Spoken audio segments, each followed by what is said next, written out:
मॉस्कोवा के जल समाधि के बाद बड़ा न्यूक्लियर खतरा। इस वक्त की बड़ी खबर, मॉस्कोवा वॉरशिप में थी 2 न्यूक्लियर मिसाइल। सूत्रों के हवाले से खबर, धमाके के बाद दोनों मिसाइलें मॉस्कोवा के साथ ही डूबी। एक्सपर्ट से कहा मॉस्कोवा के डूबने वाली जगह से TV9 भारतवर्ष की एक्सक्लूसिव रिपोर्ट। मॉस्कोवा पर ब्लैक सी से रिपोर्ट करने वाला पहला चैनल TV9 भारतवर्ष और पहली रिपोर्टर सुमेरा खान। सीधे देखें। TV9 भारतवर्ष आप पहुंचा है ओडेसा।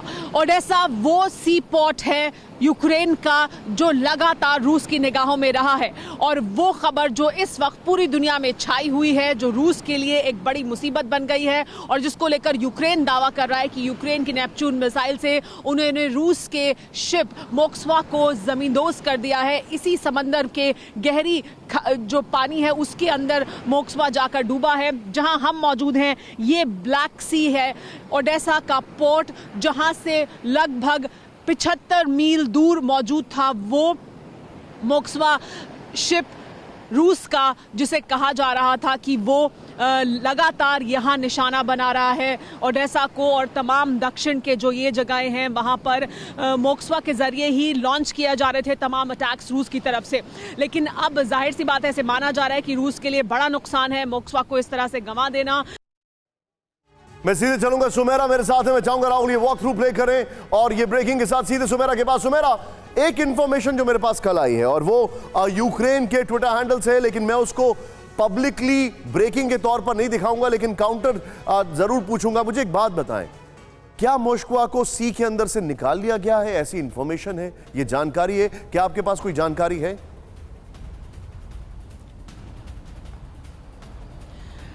ऐसा अभी तक जानकारी नहीं मिल रही है। यूक्रेन के अधिकारियों की तरफ से ऐसी कोई जानकारी नहीं दी गई है, और जो जानकारी अभी तक पब्लिक डोमेन में आई है वो ये कि टो करते वक्त वो पूरी तरह से पलटा और सिंक कर गया।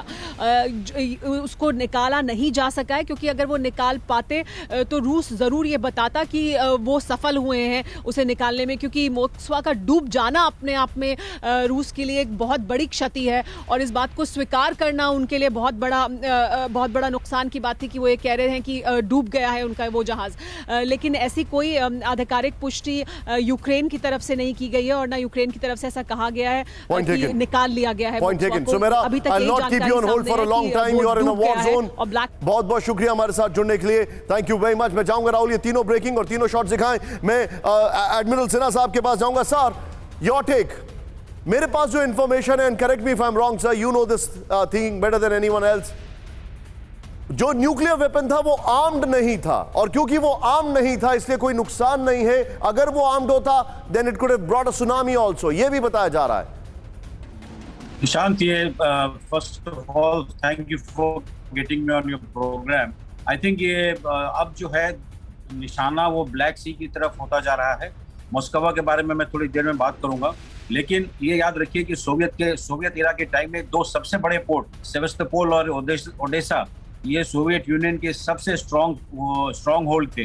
तो अभी तो सेवेस्तोपोल जो है क्रीमिया में है, वो ऑलरेडी रूस के पास है, और इसीलिए मुझे आश्चर्य नहीं है कि अब बार बार जो अटैक हो रहा है ओडेसा के ऊपर, और अगर ओडेसा का पोर्ट रूस के हाथ आ गया तो ये नेटो नाव के लिए और यूक्रेन के लिए बहुत बुरा हो सकता है, और यूक्रेन जो है वो बिल्कुल लैंडलॉक हो जाएगा, और उसके बाद फिर रूस को बिल्कुल बहुत फ्रीडम हो जाएगी, एक ओर से बिल्कुल वो सिक्योर हो जाएंगे। Coming back to Moskva, yes, हमेशा न्यूक्लियर वेपन जो है वो आर्म नहीं होते हैं, लेकिन जो उसका जो हेड है उसको रिएक्शन को चालू करने के लिए उसमें ट्रिगर करना पड़ता है, तो वो ज्यादा संभावना है कि वो ट्रिगर नहीं हुआ है। दूसरी बात है कि डूबे हुए शिप को बाहर निकलना इतना आसान काम नहीं है।